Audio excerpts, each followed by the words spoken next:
last chance to find inspiration. Lena arrived in October 2025, renting a cottage near the cliffs. Her symphony, meant to revive her reputation, was due in a month, but her mind was blank. Haunted by failures and a recent divorce, the lighthouse, looming against the gray sky, felt like a muse. She ignored the townsfolk's warnings, superstitions about siren songs and missing keepers. It's just an old tower, she told herself, hauling her violin and notebook up the spiral stairs. The interior was frozen in time. Rusted lanterns, a cracked logbook, and a gramophone in the keeper's quarters, its needle poised over a warped record. Lena set up her recorder, hoping to capture the ocean's rhythm for her score. That night, as fog smothered the coast, she played her violin, the notes echoing off the stone walls. Then, faintly, another melody answered a haunting, wordless hum that seemed to rise from the sea. Lena stopped, her bow trembling. The hum continued, weaving through her own music, both beautiful and wrong, like a lullaby sung by something ancient. She checked her recorder. It had caught the sound, clear and unnervingly human. Wind through the cliffs, she reasoned, but her skin prickled. The gramophone needle twitched, spinning the record without power. The hum grew louder, now a voice. "Play with me." She fled to the cottage, locking the door. Sleep brought nightmares, shadows with liquid eyes, hands pulling her toward the waves. By morning, her recorder was blank, the haunting melody erased. Desperate for answers, Lena visited the town library, finding records of Greyhaven's lost. Since the lighthouse was built in 1843, 7 keepers had vanished, each leaving a note about a song. The last, Amos, was found days before his disappearance, wandering the cliffs, muttering about her voice. Lena's obsession grew. She returned to the lighthouse, playing her violin to lure the voice. It came stronger, singing in a language she didn't know, yet understood. "Finish the song and join us." Her fingers moved unbidden, composing a melody that felt like it belonged to someone else. She scribbled it down, a single page, titled "The Final Note." It was perfect, her masterpiece, but writing it left her drained, her reflection in the lantern room's glass pale and unfamiliar. That night, the lighthouse shook. The gramophone blared, its record spinning backward, spewing distorted wails. Lena's score glowed faintly on the table, the ink shifting, forming symbols that pulsed like a heartbeat. The voice was inside now. "You're mine." Shadows slithered from the walls, their forms humanoid but fluid, eyes glinting like oil slicks. They circled her, humming her own melody. Lena ran, but the stairs looped endless, each turn bringing her back to the lantern room. The glass walls reflected not the ocean, but a churning abyss, faces pressing against it. Amos, the other keepers, their mouths open in silent screams. The voice laughed, "Complete it, or stay forever." In a panic, Lena grabbed her score and tore it, scattering the pieces. The shadows shrieked, the lighthouse trembling as if in pain. The gramophone exploded, shards cutting her arms. She stumbled outside, collapsing on the cliffs. Dawn broke, the fog lifting, and the lighthouse stood silent, its door sealed as if never opened. Lena fled Greyhaven, her symphony unwritten. She burned her violin, moved inland, and swore never to compose again. But the melody lingered, humming in her dreams. Months later, a package arrived at her new apartment, no sender, no postmark. Inside was a single sheet of music, her handwriting, titled "The Final Note." The ink was wet, smelling of salt and decay. She called the Greyhaven sheriff, who sent a deputy to Widow's Point. The lighthouse was empty, the logbook untouched since Amos's note. But on the cliffs, they found Lena's recorder, playing a loop of her voice singing the haunting melody, though she hadn't returned. Her cottage was searched, her belongings were gone, replaced by a single note. "The song calls," I answered. Fishermen avoid Widow's Point now. On stormy nights, they hear a violin over the waves, joined by a chorus of voices that never fade. The lighthouse remains dark, but some swear its beacon flickers briefly, illuminating a figure at the edge of the cliff, playing one final note before disappearing into the sea. The hiker saw something he wasn't supposed to see. The Appalachian Trail stretched like a vein through the dense forests of northern Maine, where the trees grew so thick they swallowed sunlight. Ethan Caldwell, a 28-year-old photographer with a taste for solitude, hiked its lesser-trodden paths in September 2025. His goal was simple: capture the untamed beauty of the wilderness for a freelance gig. His backpack held a Nikon, a journal, and enough supplies for a week. He didn't expect company. Most hikers avoided this stretch, spooked by rumors of missing campers and strange lights in the woods. By the third day, Ethan was deep in the forest, miles from any road. The air was crisp, scented with pine and damp earth. He set up camp near a nameless creek, its water black under the canopy. As dusk fell, he noticed an oddity. His compass spun lazily, refusing to settle. "Cheap gear," he muttered, relying on his map instead. That night, under a moonless sky, he heard a low hum, like a distant engine, pulsing through the ground. It wasn't animal, wasn't natural. Curiosity tugged at him. The next morning, Ethan followed the creek upstream, chasing the hum's source. His camera hung around his neck, ready to snap anything unusual. The forest grew denser, the trail vanishing into a tangle of roots and moss. Then he saw it, a clearing, unnatural in its perfection, as if the trees had been pushed back by an invisible force. At its center stood a structure, a stone arch, weathered and covered in glyphs that seemed to writhe under his gaze. It wasn't on any map, and Ethan had never read of ruins in this part of Maine. He raised his camera, snapping photos. The glyphs glowed faintly, a sickly green, though no light source explained it. The hum intensified, vibrating in his chest. Through the arch, the air shimmered like heat rising from asphalt, showing glimpses of a different forest, darker, with twisted, leafless trees. Ethan stepped closer, his lens capturing the anomaly. That's when he saw her. A figure stood just beyond the arch, humanoid but wrong, too tall, limbs too long, its face a blur of shadow. It didn't move, yet Ethan felt watched, his skin crawling as if ants marched beneath it. He lowered the camera, and the figure was gone. But when he checked the viewfinder, it was there, closer. Its face now a featureless void with pinprick eyes. His hands shook as he backed away, the hum now a deafening drone in his skull.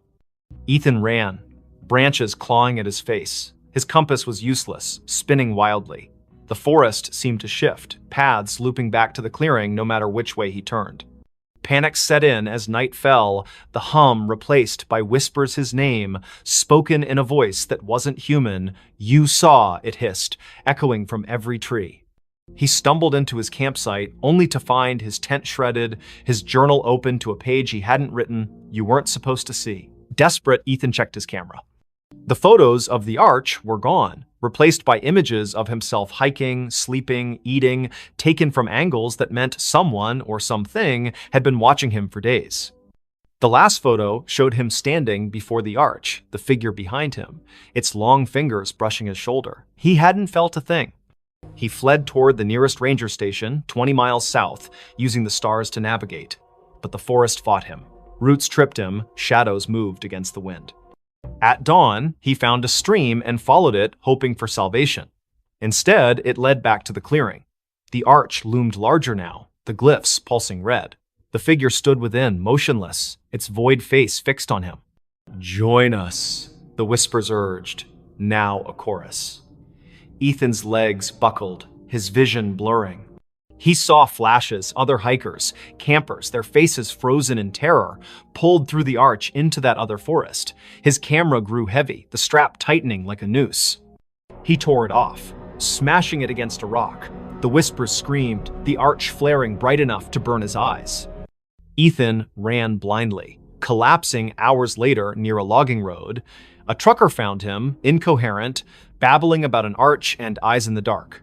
Rangers searched, but found no clearing, no structure. Ethan's camera was gone, his journal blank except for that one scrawled note.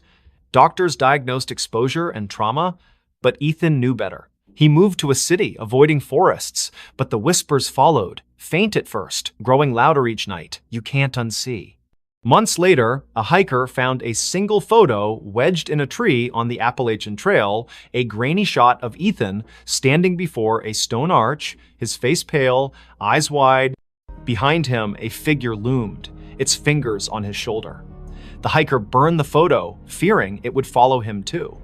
But in Greyhaven's bars, they still talk of the arch that appears to the lost, and the things that watch from the other side, waiting for those who see what they shouldn't. The phone rang, but it wasn't plugged in. In the small town of Coldwater, Maine, where winter clung to the streets like a bad memory, Sarah Klein moved into the old duplex on Sycamore Street in December 2025.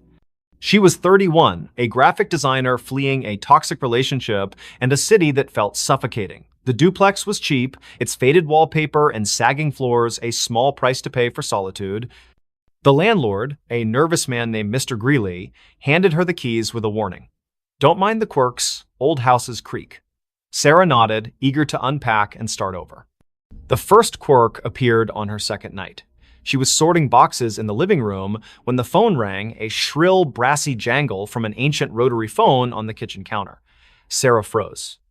The phone's cord dangled unplugged, its end frayed and caked with dust. She approached it, the ringing growing louder, insistent. Hesitating, she lifted the receiver. Static crackled. Then a voice, low, garbled, neither male nor female, whispered, "You're not supposed to be here." The line went dead, the phone cold in her hand. Sarah checked the cord again. No outlet, no connection. She laughed nervously, blaming stress. She'd been sleeping poorly, haunted by dreams of her ex's voice echoing in empty rooms. She unhooked the receiver and placed it in a drawer, determined to ignore it, but the next night it rang again, the sound muffled from inside the drawer. Sarah's heart thudded as she opened it. The receiver was back on the cradle, the phone unplugged. "Leave," the voice hissed when she answered. Sharper this time, like it was closer. She called Mr. Greeley, who chuckled uneasily. "That old thing? Been dead for years. Probably faulty wiring.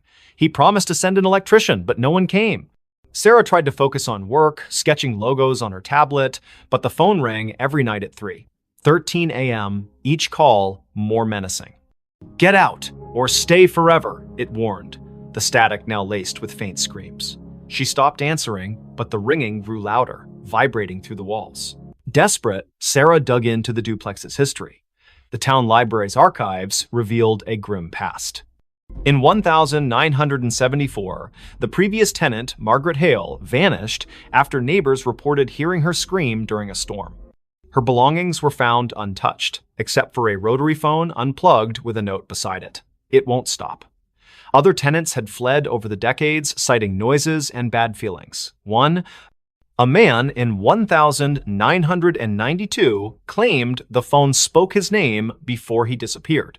Sarah's dreams worsened. She saw Margaret, pale and eyeless, standing in the kitchen, dialing the rotary phone with skeletal fingers. In the dreams, the walls bled, and the voice from the phone chanted, "Join us." Waking, Sarah found scratches on her arms, as if she'd clawed herself. She bought a new phone, a modern cordless one, but it too rang at 3:13 a.m., unplugged, spitting the same garbled voice. She tried to leave, packed a bag, booked a motel, but the duplex's doors wouldn't open, locks jammed, windows stuck, her car keys vanished, reappearing on the kitchen counter beside the rotary phone. In a panic, she smashed the phone with a hammer. The plastic cracked, but the ringing continued, now emanating from the walls, the floor, her own skull. "You can't break me," the voice laughed. Sarah turned to the internet, posting on X about haunted phones in Coldwater. A local, @MainMysteries, replied with a thread about Sycamore Street. The duplex was built on a forgotten burial ground, desecrated in the 1800s. Mediums had visited, claiming a presence, something old, something angry, trapped souls of those who lived there, using the phone as a conduit. The thread ended abruptly. The user hadn't posted since. That night, the ringing was deafening. Sarah, sleepless and fraying, answered. The voice was clear now, almost her own. "Look behind you." She spun, seeing nothing but shadows. But in the hallway mirror, a figure stood Margaret, her face a rotting mask, her hands reaching through the glass. Sarah screamed, dropping the receiver. The lights flickered, and the air grew heavy, smelling of wet earth and decay. She barricaded herself in the bedroom, but the walls pulsed, whispering her name. The phone, shattered, reassembled itself on her nightstand, ringing relentlessly. In a final act of defiance, Sarah burned sage, chanting prayers she half remembered from childhood. The ringing stopped, replaced by a howl that shook the duplex. The mirror cracked, and Margaret's form lunged, cold fingers grazing Sarah's throat. Sarah blacked out. She woke at dawn, sprawled on the kitchen floor, the phone silent, its cord still unplugged. The doors opened easily now. She fled, leaving everything behind. The motel clerk in the next town swore she checked in alone, but Sarah felt watched, the voices echo lingering in her ears. Weeks later, a new tenant moved into the duplex. They found a rotary phone, pristine, on the counter. That night, it rang, unplugged, whispering a new name. In Coldwater, they don't talk about Sycamore Street anymore. But those who pass the duplex at 313 A.M. hear it, a faint brassy jangle, and a voice that begs, "Answer me." They dug up the backyard. In the quiet suburb of Elmwood, where picket fences and manicured lawns defined normalcy, the Hargrove family moved into 23 Oak Lane in the spring of 2025. The house was a steal, a charming craftsman with a sprawling backyard, snapped up after the previous owners vanished without a trace. Jenna Hargrove, a single mother of 37, saw it as a fresh start for her and her 12-year-old son, Lucas. The realtor glossed over the prior owner's disappearance, blaming financial troubles. Jenna, eager to escape her own past, didn't press. The backyard was Lucas's favorite part. Overgrown with wildflowers and shaded by an ancient oak, it begged for exploration. He wanted to build a treehouse, so Jenna hired a local landscaper, Mr. Polk, to clear the tangle of weeds and level the ground. Polk, a grizzled man with eyes like chipped flint, hesitated. "Folks say this yard's bad luck," he muttered, glancing at the oak. "Last owners dug here. Never seen again." Jenna laughed it off small-town gossip. The digging began on a Saturday, the air thick with the scent of turned earth. Lucas watched from the porch, sketching the oak in his notebook. Polk's crew unearthed roots and rocks, but by noon, they hit something hard. A metallic clang echoed as a shovel struck a rusted box the size of a small coffin, buried 3 feet down. Polk pried it open, revealing a collection of bones, human, weathered, and arranged in a spiral. A cracked locket lay at the center, its photo faded but showing a woman with hollow eyes.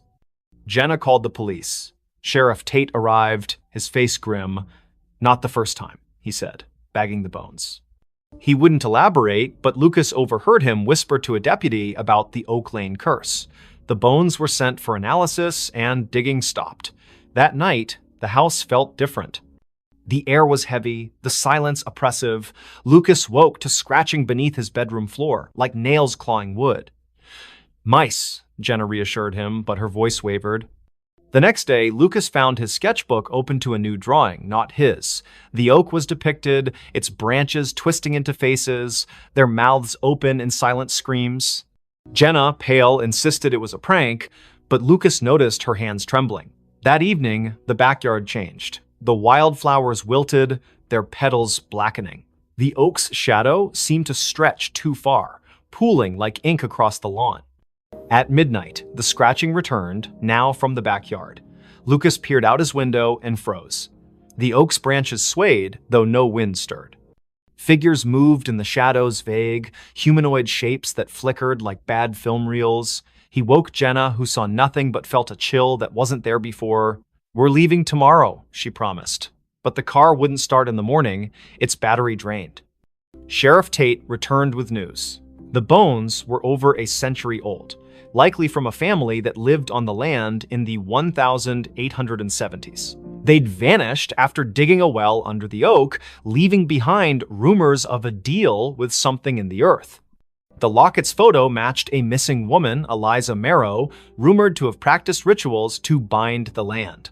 Tate warned Jenna to stay out of the backyard, but Lucas couldn't resist. He sneaked out at dusk, drawn to the oak. The ground where the box was found had shifted, forming a shallow pit.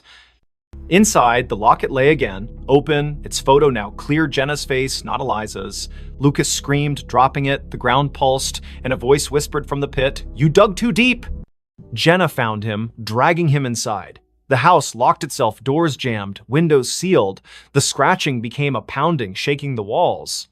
Shadows oozed from the floorboards, forming shapes with too many limbs, their eyes glinting like wet stones. "Give us the boy," they hissed, their voices a chorus of gravel and wind. Jenna clutched Lucas, barricading them in the bathroom. She burned sage, a trick from her grandmother, but the smoke curled into symbols matching those on the locket. The shadows laughed, their forms pressing against the door. In desperation, Jenna grabbed a kitchen knife and carved a circle around them, chanting half-remembered prayers. The pounding stopped, but the air grew colder, the shadows retreating to the backyard. At dawn, the doors opened. Jenna and Lucas fled to a motel. Sheriff Tate searched the house, finding nothing. No locket, no pit, just fresh dirt under the oak, as if untouched. The Hargroves never returned. The house was sold again to a young couple who ignored the rumors. They started digging for a garden, and the oak's shadow grew longer. Weeks later, a neighbor reported screams from 23 Oak Lane. Police found the couple's car running, doors open, but no trace of them. In the backyard, a new locket lay under the oak, its photo showing Lucas, his eyes hollow. At night, Elmwood residents hear scratching from the earth, and those who pass the house swear the oak's branches move, reaching for something only they can see.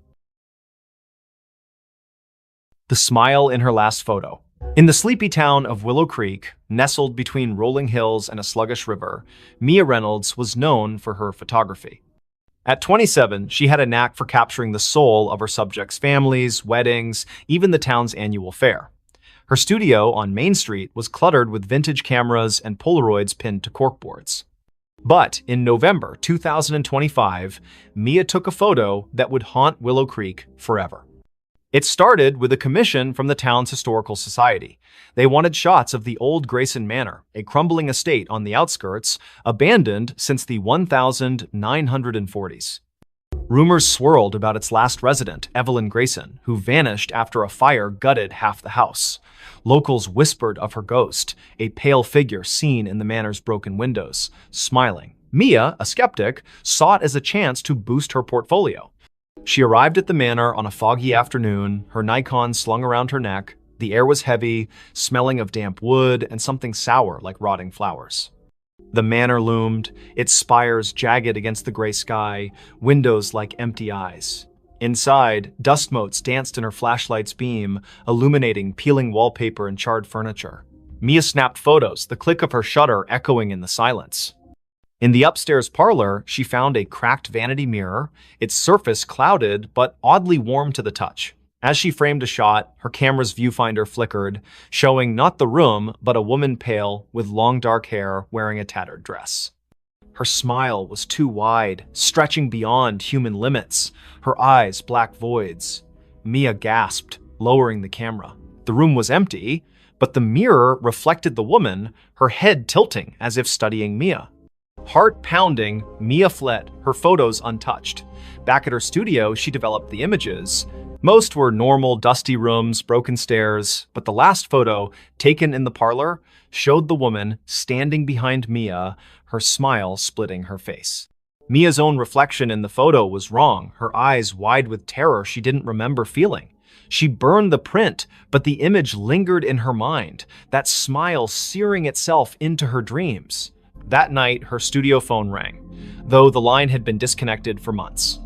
Static crackled, followed by a voice, soft, feminine, giggling, "You saw me." Mia yanked the cord from the wall, but the ringing continued, now from her cell phone, then her laptop, then nowhere, and everywhere.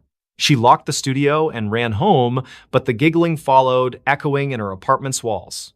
Mia confided in her friend Caleb, a librarian with a passion for local history. He dug into Grayson Manor's past, uncovering Evelyn's story. In 1943, Evelyn, a recluse, was suspected of occult practices. Neighbors reported strange lights and chants from the manor. The night of the fire, Evelyn was seen smiling through the flames, unharmed, before vanishing.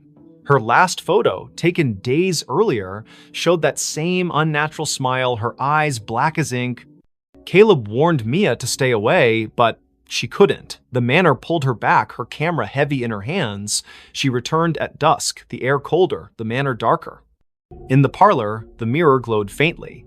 and the woman Evelyn stepped out, her form flickering like a bad signal. "Take my picture," she whispered, her voice in Mia's skull.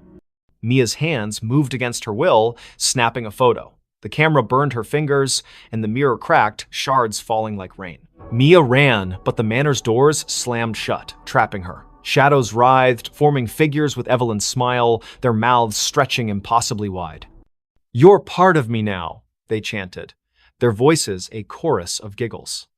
Mia's camera flashed on its own, each shot showing her own face, morphing, her smile widening, her eyes darkening.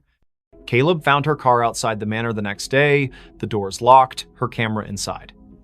The last photo showed Mia, her face unrecognizable, smiling that same grotesque smile. The manor was empty, no trace of her. Caleb burned the camera, but the giggling followed him home, echoing from every reflective surface, mirrors, windows, even his glasses.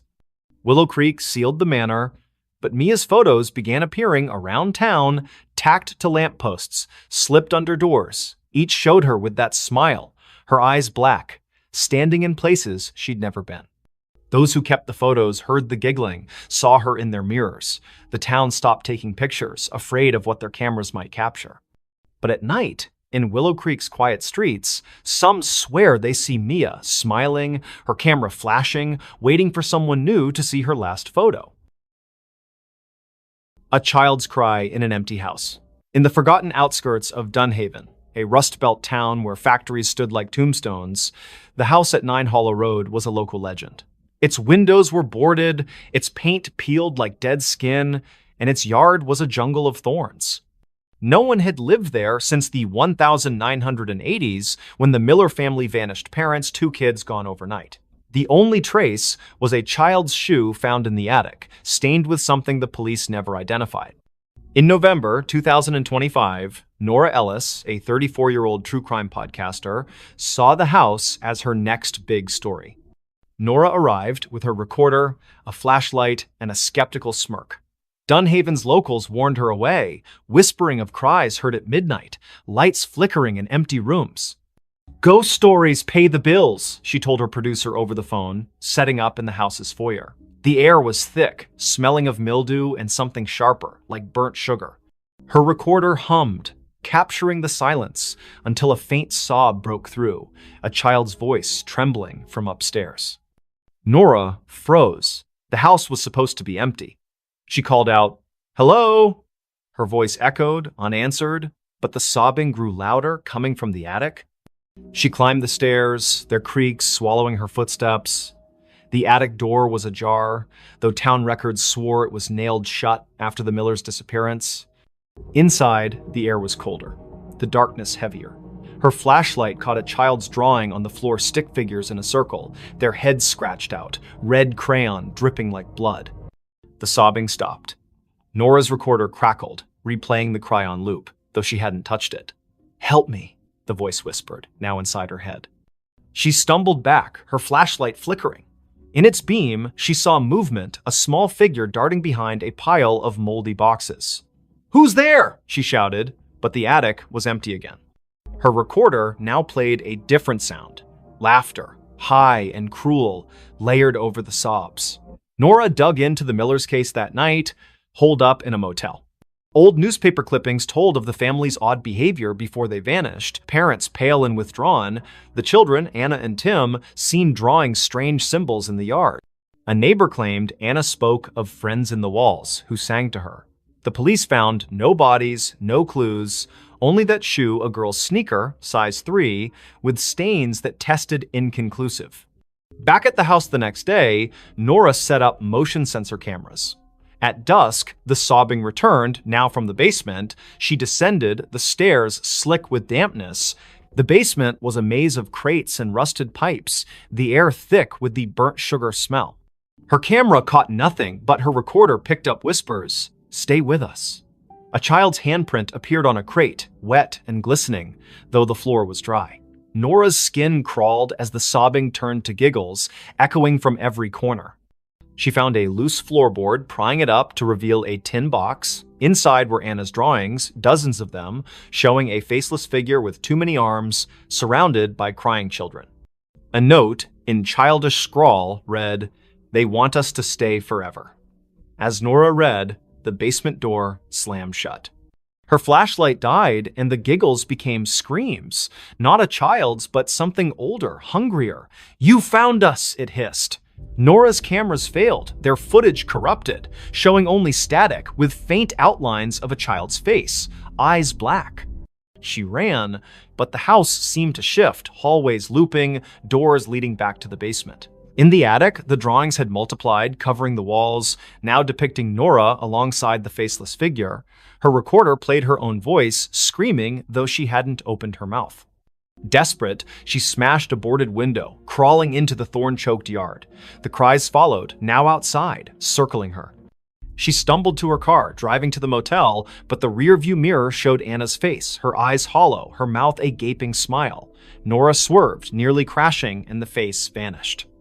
The next day, she returned with a priest, Father Daniels, who paled at the house's threshold. "This isn't a haunting," he whispered. "It's a trap." He sprinkled holy water, but it hissed, evaporating on the floor. The cries erupted, shaking the walls, and the priest fled, clutching his cross. Nora stayed, recording one last episode. "Whatever took the Millers is still here. It wants me too." That night, Nora vanished. Her car was found at 9 Hollow Road, her recorder inside, playing a loop of a child's cry and her own screams. The house was empty, the drawings gone, but neighbors reported lights in the attic. A new family moved in months later, unaware of the history. Their daughter found a shoe in the attic, Nora's stained with something red.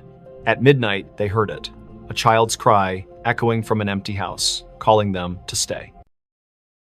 The elevator never stopped on the same floor. In the heart of Ashwood City, where skyscrapers cast long shadows over neon-lit streets, the Crestview Towers stood as a relic of faded glory. Built in the 1970s, its 30 floors housed a mix of offices, apartments, and rumors of strange happenings. By December 2025, most tenants had fled, spooked by flickering lights and whispers in the halls.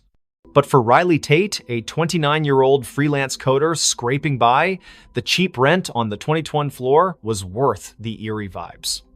Riley noticed the elevator's quirk on her first day. She pressed 22, but the car stopped on 13. A floor marked storage on the panel, its doors opening to a dark hallway lined with rusted lockers. The air was stale, smelling of mildew and something metallic.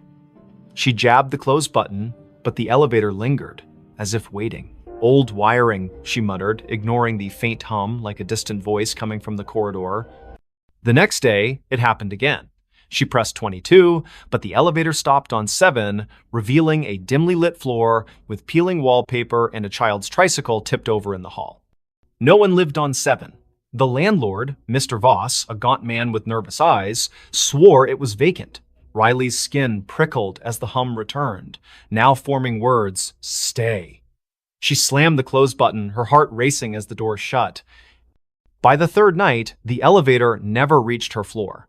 She'd pressed 22, but it stopped randomly 15, 9, 26, each floor wrong, each hallway different. Floor 15 had mirrors lining the walls, reflecting not Riley, but a pale figure with her face, eyes black and unblinking. Floor 9 smelled of ash, its walls scorched, with claw marks gouged into the plaster. Floor 26 was freezing, its windows frosted over, showing a city skyline that wasn't Ashwood's jagged alien under a red sky. Riley stopped using the elevator, taking the stairs, but the stairwell was no better. Doors to random floors were unlocked, leading to the same strange halls she'd seen from the elevator. Her phone's GPS showed her at Crestview Towers, but the coordinates flickered, sometimes placing her miles away in an empty field. She called Voss, who dismissed her concerns. "Old buildings creak," he said, but his voice trembled. Desperate, Riley researched the tower's history on X and in the city library. Crestview was built on the site of a 1920s asylum, razed after a fire killed dozens.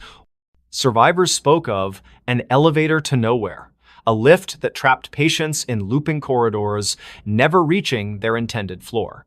The asylum's last director, Dr. DNM, Alara Finch vanished in the fire, leaving a journal describing doorways that opened to other places, other times, sealed by rituals she couldn't complete. Riley's nights grew sleepless. The elevator dinged at odd hours, its doors opening on her floor, revealing those wrong hallways. One night, she woke to find her apartment door ajar, the elevator waiting. A voice, Alara's, she later learned, whispered from the car, "Come inside." Riley slammed her door, barricading it with a chair, but her laptop, left on, displayed a live feed of herself sleeping, filmed from above her bed. No camera was there. She confronted Voss, who paled at the mention of the elevator. "It's her," he whispered, eyes darting. "Alara, she never left." He admitted the tower was built to contain something, a rift, opened by the asylum's experiments that bled into reality. The elevator was its anchor, moving not just between floors, but between worlds. Tenants who rode it too long vanished, their names erased from leases, their apartments empty. Riley tried to leave, but her key wouldn't turn in the lock. The elevator dinged, doors open, revealing a hallway of endless mirrors, each showing Alara's face, pale, smiling, her eyes voids. "Ride with me," she whispered, her voice in Riley's head. Riley ran to the stairwell, but it looped back to the elevator, the car waiting like a predator. In a final stand, Riley entered the elevator, clutching a knife. She pressed every button, hoping to break the cycle. The car lurched, stopping on no floor marked on the panel. The doors opened to a void black, endless, filled with whispers. Alara stood there, her form flickering, her hands reaching. Riley slashed wildly, the knife passing through air, but the elevator shook, sparks flying, the doors shut, and the car plummeted. Riley woke in her apartment, the elevator silent, her knife was gone, her hands bloodied. She fled Crestview Towers, never returning. The landlord reported her missing, but her apartment was empty, her name gone from the lease.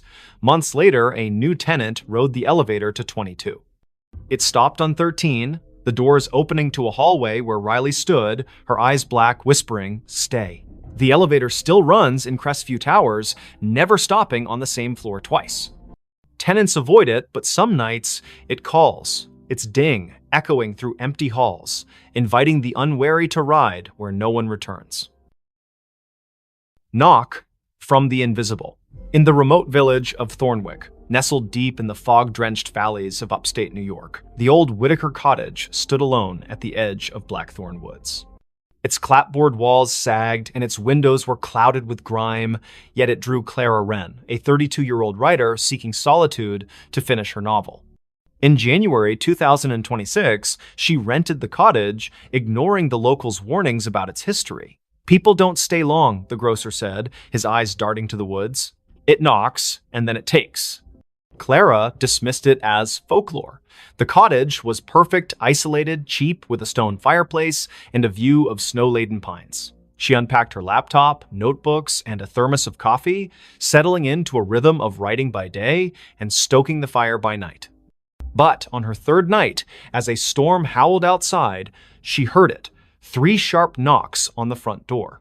The sound was deliberate, heavy like a fist on wood. She froze, her pen hovering over the page. The door was locked, the windows shuttered. She called out, "Who's there?" No answer. The wind screamed, but the knocks came again, 3, slow, from the door. Clara grabbed a flashlight and peered through the peephole. Nothing but swirling snow. She opened the door, heart pounding, but the porch was empty, the snow undisturbed, no footprints, no tracks. The knocks returned the next night, now from the bedroom wall. 3, always 3, rhythmic and insistent. Clara checked every inch of the cottage attic, crawl space, even under the floorboards. Nothing. Her phone had no signal, the Wi-Fi dead. She drove to town, asking about the cottage's past. The librarian, an elderly woman named Mrs. Hale, paled. "The Whitakers," she whispered. "They built it in 1890. All 5 vanished by 1893. Neighbors heard knocking before each one disappeared. They called it the Invisible." Clara scoffed but bought salt and sage, sprinkling the former around doors and burning the latter, as Mrs. Hale suggested. That night, the knocks moved to the ceiling, louder, shaking dust from the beams. "Let me in," a voice whispered, soft and genderless, seeping from the walls. Clara's flashlight caught movement, a shadow darting across the room, formless yet heavy like a weight in the air. She screamed, barricading herself in the bathroom, but the knocks followed, now inside the mirror, the glass rippling like water. She found a diary under a loose floorboard the next day, its pages brittle, written by Eliza Whitaker. "The invisible comes at night," it read. "It knocks to be let in, but it's already here. It wants a vessel." The last entry was scrawled, "I let it in. God forgive me." Clara's hands shook. The diary mentioned a ritual salt and blood to banish it, but warned of a cost. It takes what you love most. That evening, the knocks were everywhere. Walls, windows, even her laptop screen. The air grew thick, smelling of wet earth and decay. Clara's flashlight died, and the fire dimmed, casting shadows that moved against the light's logic. She poured salt in a circle, pricking her finger to drip blood, as the diary instructed. The knocks stopped, replaced by a wail that shook the cottage, windows cracking. The shadow coalesced, a formless mass with eyes like burning coals hovering outside her circle. "You can't keep me out," it hissed, its voice in her skull. Clara chanted the ritual's words, her voice breaking. The shadow lunged, but the salt flared, repelling it. The cottage trembled, beams groaning as the shadow screamed, dissolving into the floor. Silence fell, heavy and wrong. Clara fled at dawn, leaving everything: laptop, clothes, her unfinished novel. She drove to a motel, but the knocks followed, faint at first, tapping her car's dashboard, then her motel mirror. She burned the diary, hoping to sever the tie, but the ashes formed 3 knocks on the table. Her phone, offline, played a recording of her own voice. "Let me in." Thornwick's sheriff searched the cottage, finding no trace of Clara. Her car was found in the woods, empty, with salt scattered across the seats. Locals say the cottage is quiet now, but at night, hikers hear knocks 3, always 3 coming from the trees. A new tenant moved in, unaware. On their first night, they found a notebook, not Clara's, with a single line. "It's already inside." By morning, they were gone, and the knocks began again, waiting for the next to answer. The woman smiled at her own grave. In the fog-choked town of Grayvale, where the cemetery on Hollow Hill was older than the church itself, the gravestones told stories no one dared repeat. It was March 2026 when Elise Carver, a 30-year-old archivist, arrived to catalog the town's records for a university project.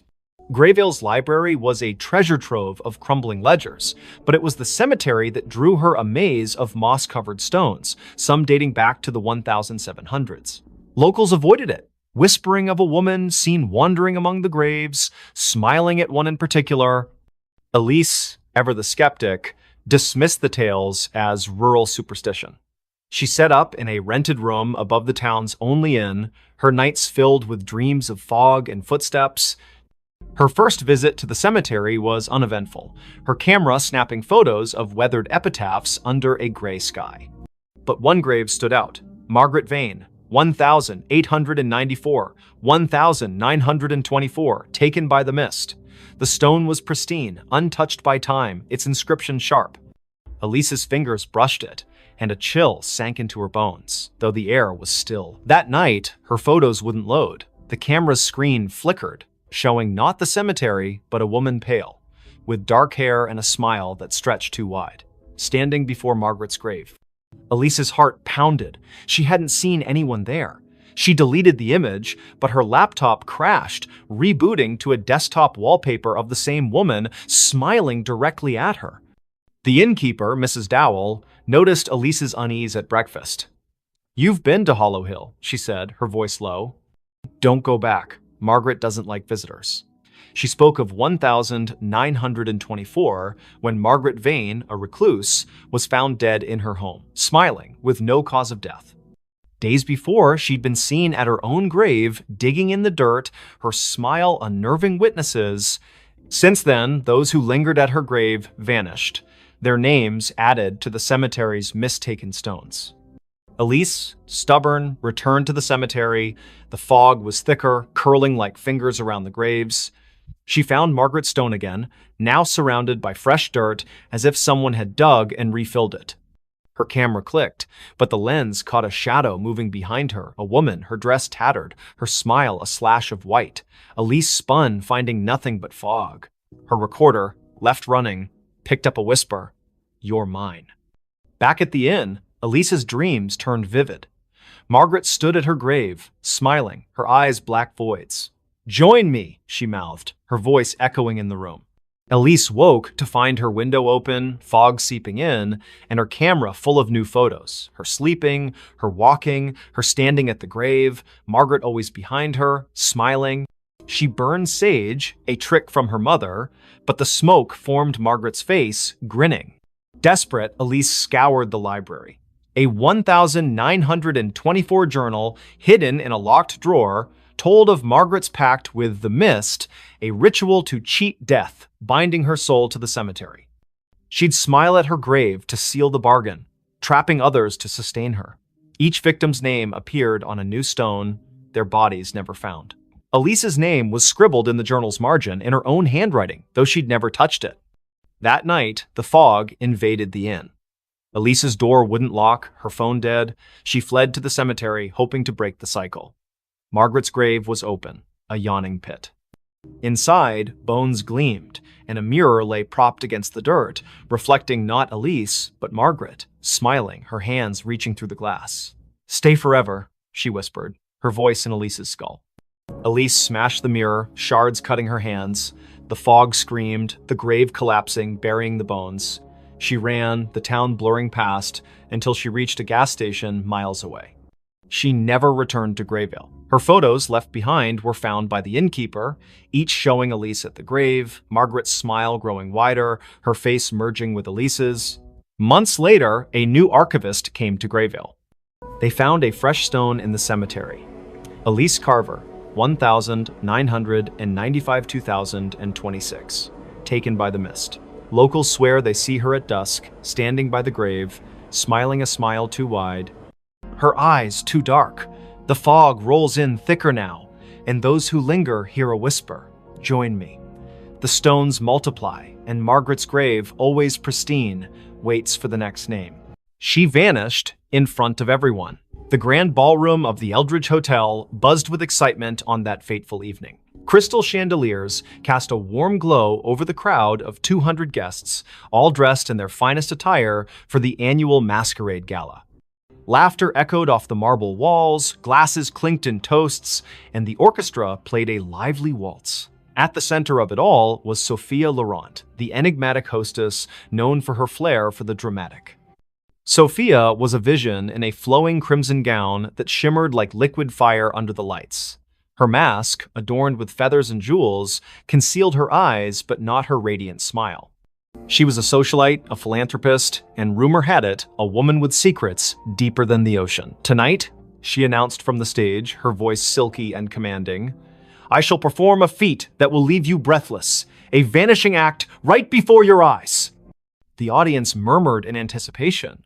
Sophia had hired the best illusionists in the city, but this was her show. She stepped into a large, ornate cabinet at the center of the stage, its doors carved with intricate patterns.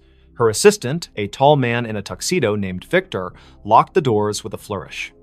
The orchestra swelled to a crescendo as he waved a wand, chanting mock incantations for effect. Then, with a puff of smoke and a flash of lights, Victor swung the doors open. The cabinet was empty, the crowd gasped, then erupted into applause. But as the cheers died down, something felt off. Sophia didn't reappear. Victor scanned the stage, his confident grin faltering. "Ladies and gentlemen, a round of applause for Sophia," he called, but there was no sign of her. Minutes turned into hours. The party ground to a halt as guests searched the ballroom, the hallways, even the gardens outside. Police were called, statements taken. She just vanished. One guest stammered to Detective Harlan Reed, who arrived with his notepad and a skeptical frown. Harlan had seen his share of pranks and publicity stunts, but this felt different. No trapdoors, no hidden compartments. The stage had been inspected thoroughly. Harlan interviewed Victor first. It was supposed to be a simple illusion, the assistant insisted, sweat beading on his forehead. She steps into the cabinet, slips out the back through a panel, and hides in the wings. But when I checked, she wasn't there. The panel was still sealed. Next was Sophia's best friend, Elena, who clutched a champagne flute like a lifeline. Sophia was acting strange all week. She kept talking about escaping the illusions of life. I thought it was just her poetic nonsense, but last night she gave me this. Elena handed over a small antique locket. Inside was a faded photograph of a woman who looked eerily like Sophia, dated 1923. Harlan's interest piqued. He delved into Sophia's background. Born into wealth, she had traveled the world, collecting oddities, ancient artifacts, books on the occult. Her mansion was filled with mirrors that seemed to reflect impossible angles, clocks that ran backward. Whispers among her staff spoke of nights when shadows moved on their own. As the investigation deepened, Harlan uncovered a family legend.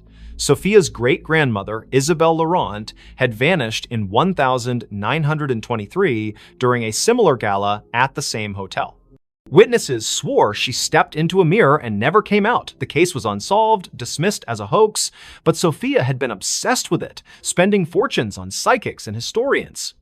That night, Harlan returned to the ballroom alone. The lights were dim, the stage empty. He approached the cabinet, running his fingers over its carvings. They depicted swirling portals, figures dissolving into mist. On impulse, he opened the doors and stepped inside. The air grew cold, a whisper brushing his ear. "Find me." He spun around, but the doors had shut. Panic surged as the world blurred. When he burst out, the ballroom looked different. Dustier, the chandeliers tarnished. A newspaper on the floor read, 1923 Gala Mystery. Hostess disappears. Harlan's heart raced. This wasn't possible. He rushed to the mirror at the back of the stage, the same one from the old photographs. In its reflection, he saw not himself, but Sophia, her hand outstretched. "The veil is thin here," her image mouthed silently. "I've been waiting." Sophia's vanishing wasn't an act, it was a curse. The Laurent women were bound to a temporal loop, pulled into echoes of the past during moments of high emotion. Isabel had discovered it first, trying to break free but trapping herself. Sophia, learning the truth, had orchestrated the gala to draw attention, hoping someone would follow. Harlan reached toward the mirror, his fingers passing through like water, reality warped. He emerged in 1923, face to face with Isabel, who gasped. "You're from the future?" she asked. Together, they pieced it together. The cabinet was no ordinary prop, it was a relic from an ancient cult designed to bridge timelines. To escape, one had to anchor themselves with a personal token, the locket. Harlan, with Elena's locket in hand, chanted the incantation inscribed inside. A vortex opened, pulling him back, but he wasn't alone. Sophia materialized beside him, gasping for air, her gown disheveled. Back in the present, the crowd had dispersed, but Elena waited. Sophia embraced her friend, tears streaming. "I saw it all, the past, the echoes. I almost didn't make it back." The police called it a hoax, but those who knew the truth kept silent. Sophia retired from the spotlight, donating the cabinet to a museum with a warning. Some illusions are doors best left closed. Yet, on quiet nights, guests at the Eldridge swear they see a woman in crimson vanishing into mirrors, a reminder that some mysteries defy explanation. And Harlan? He carries the locket always, just in case. That voice never stopped. In the quiet suburb of Willow Creek, where maple trees whispered secrets to the wind, lived Emily Carter, a 32-year-old librarian with a penchant for forgotten novels and herbal tea. Her life was orderly books, shelved by genre, days mapped out in planners until the voice began. It started subtly, one rainy afternoon in her attic apartment. Emily was sorting through old vinyl records when a soft murmur echoed in her mind. "Turn left at the corner." She froze, glancing around the empty room. No radio, no neighbors audible through the thin walls. Shaking it off as fatigue, she continued her day. But the voice persisted. That evening, as she walked home from the library, it whispered again. "Cross the street now." She obeyed instinctively, and seconds later, a speeding cyclist barreled past where she'd been standing. Her heart pounded. Coincidence? Or something more? By morning, the voice was a constant companion. "Don't eat the yogurt, it's spoiled." Sure enough, the carton smelled off. "Call your sister, she needs you." Emily dialed, and her sister Sarah answered in tears, her job lost, spiraling into despair. The voice guided Emily through comforting words, turning the call into a lifeline. At first, Emily embraced it. "Guardian angel," she joked to herself, researching auditory hallucinations online. But doctors found nothing wrong. No tumors, no schizophrenia markers. Stress-induced, one psychiatrist said. Yet the voice grew bolder, more insistent. "Go to the park at dusk. Bench by the fountain." Emily complied, curiosity overriding caution. There, an elderly man sat, clutching a faded photo. The voice urged, "Ask about his daughter." The man, Mr. Harlan, poured out his story, a child lost decades ago in a hit and run. Emily's questions led to a breakthrough. She recalled a library archive mentioning a similar unsolved case. Together, they uncovered clues pointing to a local businessman. Word spread. People sought Emily out, the woman who knew things. A grieving mother found closure about her son's disappearance. A businessman avoided a fraudulent deal. The voice was infallible, but it never revealed its source. "Who are you?" Emily pleaded silently one night, staring at her reflection. "A friend," it replied, warm yet distant. As months passed, the voice's demands escalated. "Break into the old warehouse on Elm Street." Emily hesitated this crossed lines, but visions flooded her. A kidnapped child hidden there.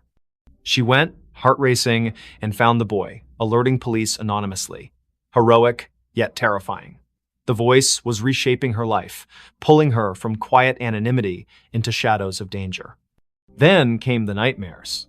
Emily dreamed of a car crash, twisted metal screams, her own face behind the wheel. Waking in sweat, she demanded answers. "Tell me the truth!"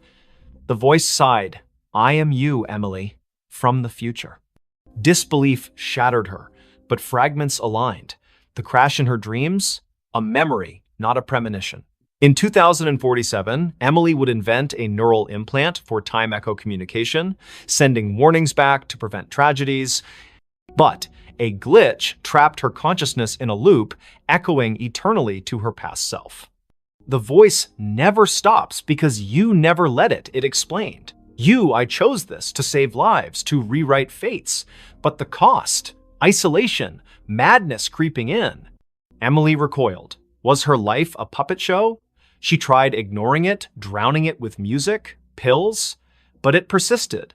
Save the girl on the bridge tonight. Defiant, she stayed home.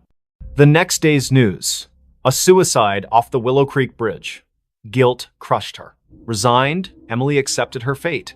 She became a vigilante of sorts, guided by her future self's whispers. Years blurred. The voice grew fainter, wiser. On her deathbed, surrounded by those she'd saved, Emily smiled. "Thank you," she thought. "No," the voice replied softly. "Thank you for listening." And in that moment, as her eyes closed, she glimpsed the loop closing a young Emily in the attic, hearing the first whisper. The voice never stopped, it simply began anew. The house that was never on the map. In the fog-shrouded hills of rural Vermont, where GPS signals faltered and old paper maps yellowed in glove compartments, stood a house that defied existence. Dr. Elias Thorne, a cartographer by trade, discovered it by accident during a surveying trip in the fall of 2023. His equipment glitched near Blackwood Forest, a blank spot on every digital map, an oversight on the antiques. Curiosity piqued, he hiked through the brambles and emerged at a clearing. There it was, a Victorian mansion, ivy-choked and weathered, its spires piercing the gray sky like accusing fingers. Elias bought it on impulse, dirt cheap from a seller who vanished after the deed was signed. A steal, he told his wife, Mara, and their teenage daughter, Lily. They needed a fresh start after the city had chewed them up. Elias's job loss, Mara's anxiety attacks, Lily's rebellion. The house promised isolation, peace, but from the first night, unease settled like dust. The movers swore the address didn't exist. "You're sure this is it?" one asked, eyeing the overgrown path.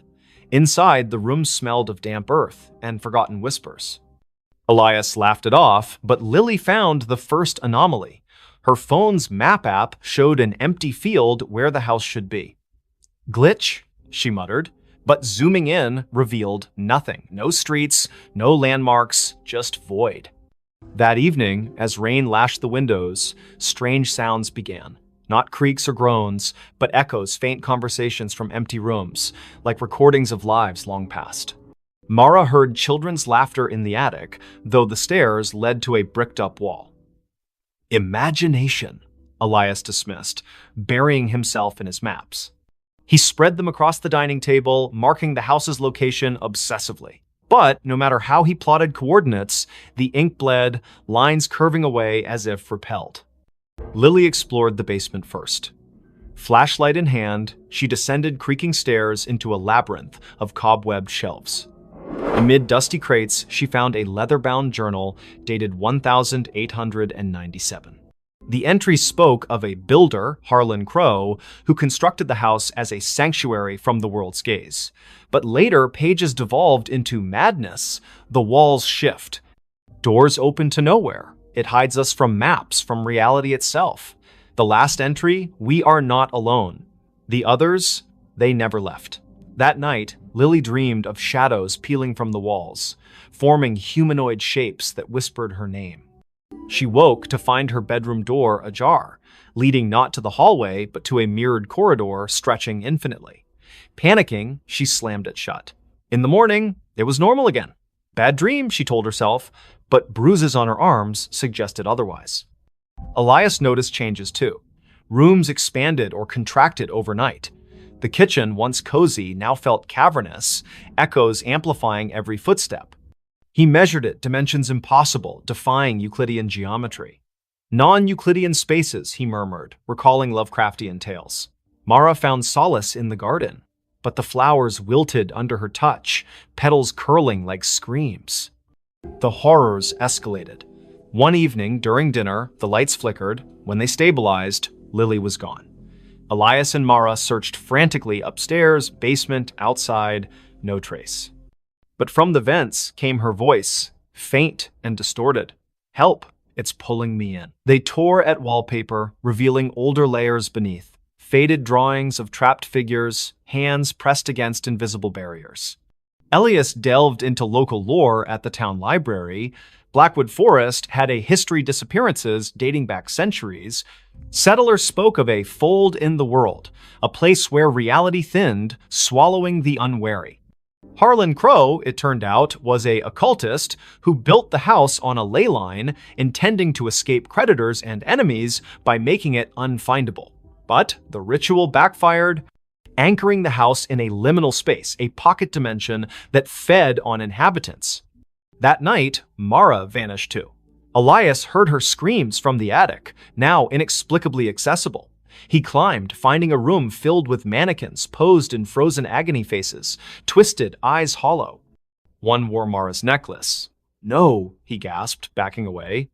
The door sealed behind him. Alone, Elias confronted the truth. The house wasn't on maps because it wasn't fully here. It existed in the cracks between worlds, luring souls to sustain itself. Whispers surrounded him now. Voices of the lost, including Lily and Mara, begging for release. He tried to leave, but the front door opened to the same foyer, looping eternally. In desperation, Elias burned his maps in the fireplace. Flames roared, illuminating shadows that coalesced into forms Crow and his victims, their eyes pleading. "Join us!" they chorused. As the fire died, Elias felt himself fading, his outline blurring like erased ink. Search parties combed Blackwood Forest for weeks, but found no house, no family. The Thorn disappearance became another legend, whispered in town. Yet, on foggy nights, hikers swear they glimpse a mansion in the trees, one that vanishes when approached, forever unmarked, eternally hungry. Police found something under the bed. The call came at 3:17 a.m., shattering the quiet of Willowbrook's police station. Officer Rachel Hayes, bleary-eyed from a double shift, grabbed the radio. "Disturbance at 42 Maple Lane. Dispatch crackled. Neighbor reports screams. Possible domestic." Rachel exchanged a glance with her partner, Officer Tom Carver. They'd patrolled this sleepy suburb for years. Nothing ever happened on Maple Lane. The house was a modest two-story, its porch light flickering like a dying star. Rachel knocked, but no one answered. The neighbor, Mrs. Clancy, stood across the street, clutching her robe. "It was a woman's scream," she whispered. Then silence. The porters. "They're quiet, folks. Something's wrong." Tom jimmied the lock, and they stepped inside. The air was thick, stale, with a faint metallic tang. The living room was pristine, couch cushions fluffed, a muted TV playing infomercials. Rachel's flashlight swept the staircase. "Police!" she called. No response. Upstairs, the master bedroom door was ajar. Rachel nudged it open, her hand on her holster. The bed was unmade, sheets tangled like a struggle had occurred. A bedside lamp lay shattered on the floor. Tom checked the closet empty. Rachel crouched, peering under the bed. Her breath caught. "Tom, get over here." Beneath the bed frame, scratched into the hardwood, was a crude pentagram, its lines smeared with something dark and sticky. In its center lay a bundle, wrapped in a stained blanket. Rachel's pulse hammered as she reached for it, expecting a body. Instead, she found a doll crudely stitched, with buttons for eyes and straw poking through seams. Its fabric was damp, reeking of copper. "Blood?" Tom whispered, his face pale. Rachel nodded, bagging the doll as evidence. The radio crackled back up, was 10 minutes out. But the house felt alive, its silence oppressive.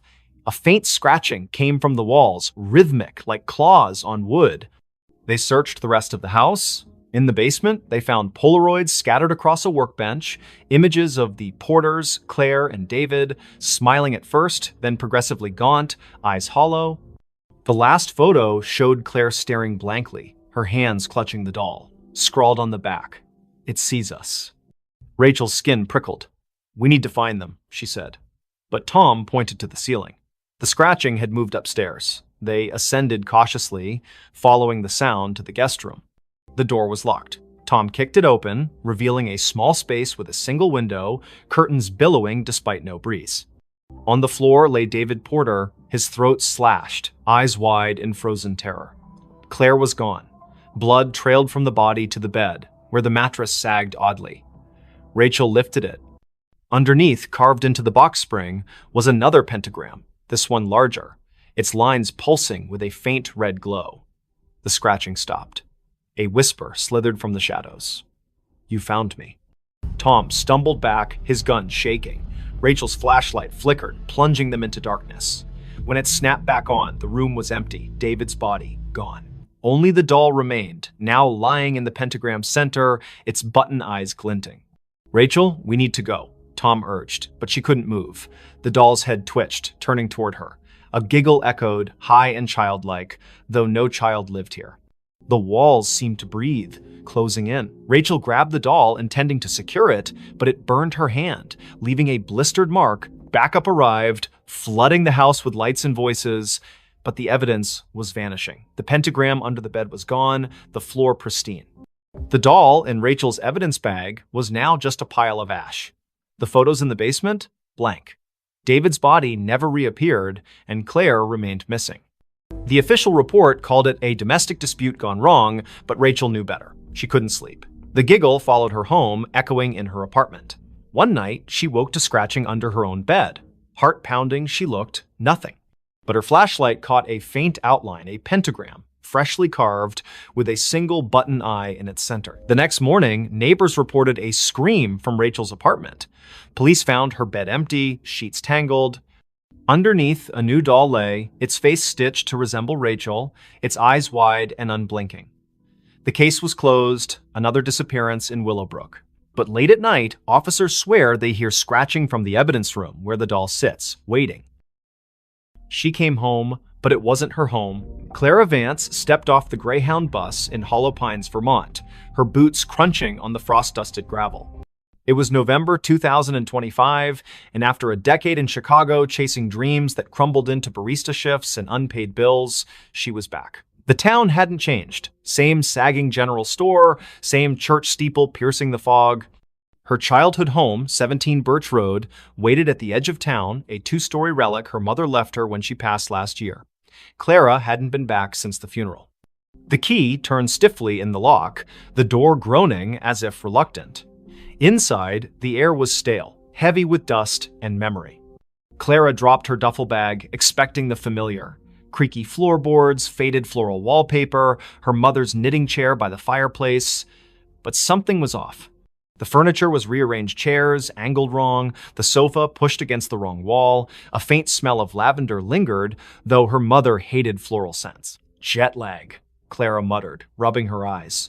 She'd driven through the night to catch the bus. Exhaustion could play tricks. She climbed the stairs to her old bedroom, unchanged since she was 16, band posters, a chipped vanity mirror, her old sketchbooks. She collapsed onto the bed, the springs squeaking, and drifted into uneasy sleep.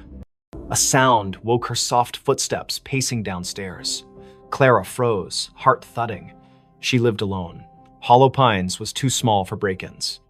Grabbing a flashlight from her bag, she crept to the landing. The living room was empty, but the knitting chair rocked gently, as if someone had just stood. "Hello?" And she called, her voice swallowed by the house's silence. The footsteps resumed, now from the kitchen. Clara followed, flashlight beam shaking. The back door was ajar, swaying in the wind.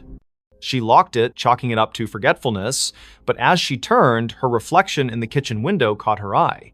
It didn't move when she did. Her face smiled faintly, then vanished. Clara's scream stuck in her throat. She bolted upstairs, barricading herself in her room. The house felt alive, its walls humming with a low, unnatural pulse. She called the sheriff, but the line crackled, a woman's voice whispering, "You shouldn't be here," before going dead. Morning brought no relief. The furniture had shifted again, now mirrored perfectly, as if the house were a reflection of itself. Clara's sketchbooks, once filled with charcoal landscapes, now held drawings of a woman who looked like her but wasn't. Hollow eyes, too wide smile, hands reaching from shadowed corners. The signature wasn't Clara's. She fled to the general store, begging for answers. Old Mr. Harrow, the clerk, paled when she mentioned 17 Birch Road. "That house," he whispered, "it's cursed. Been empty since your mom died. Folks say it.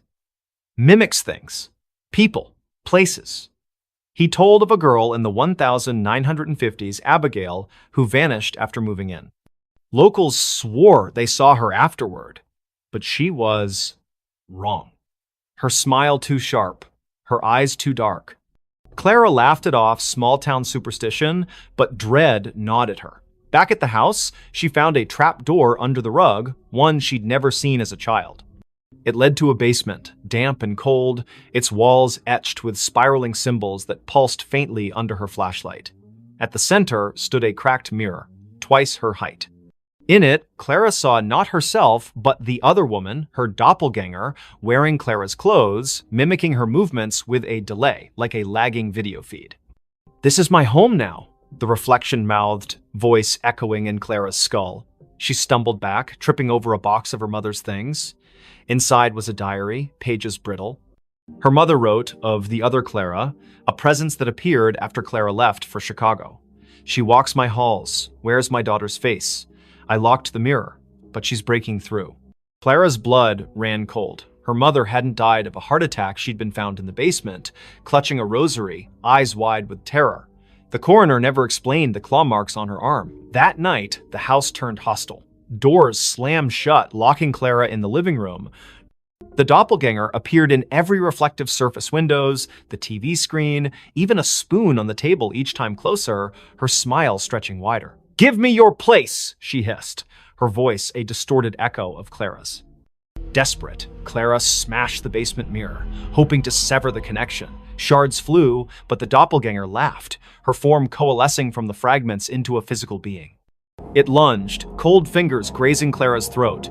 She fought back, shoving it into the trapdoor, which slammed shut. The house shook, walls cracking as if enraged. Clara fled, never looking back. She hitchhiked to Burlington, renting a motel room. But the nightmare followed. Her reflection in the bathroom mirror flickered, showing the doppelganger's face. On her phone, photos of Hollow Pines showed a house that wasn't there, an empty lot where 17 Birch Road should be. Weeks later, a new family moved into a vacant house on Birch Road.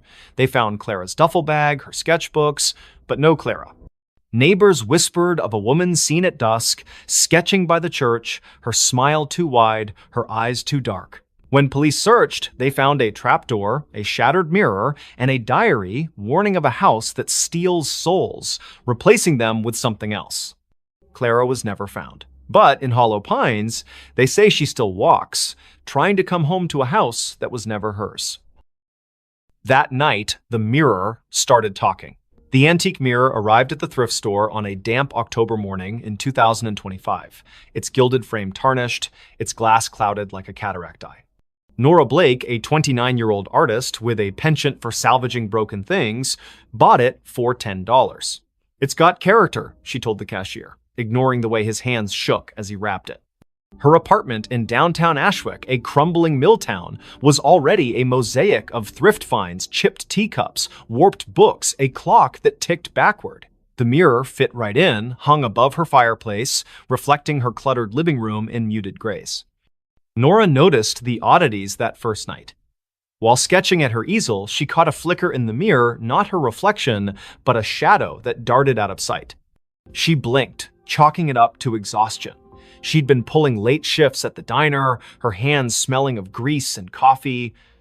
But as she turned off the lights, a whisper slithered from the mirror. Nora. Her name, soft and deliberate, like a lover's sigh. She spun around, heart pounding. The room was empty, the mirror still. Sleep eluded her. The whisper came again at 3 a.m. Louder. "Look at me." Nora stumbled to the mirror, her breath fogging the glass. Her reflection stared back, but her eyes seemed wrong too wide, pupils dilating like ink spreading in water. She touched the glass. It was warm, pulsing faintly. "Stress," she muttered, unplugging every light and crawling back to bed. By morning, the mirror had changed. Its surface was clearer, almost luminous, reflecting details Nora hadn't noticed. A crack in the ceiling, a stain on the rug. But it didn't reflect her. Instead, it showed a woman who looked like Nora, same auburn hair, same freckles, but dressed in a high-collared gown, her expression hungry. "Stay with me," the woman mouthed, her voice echoing in Nora's skull.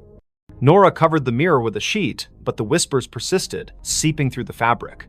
"You're mine now." She called her friend Milo, a skeptic who fixed electronics and scoffed at ghost stories. He inspected the mirror, finding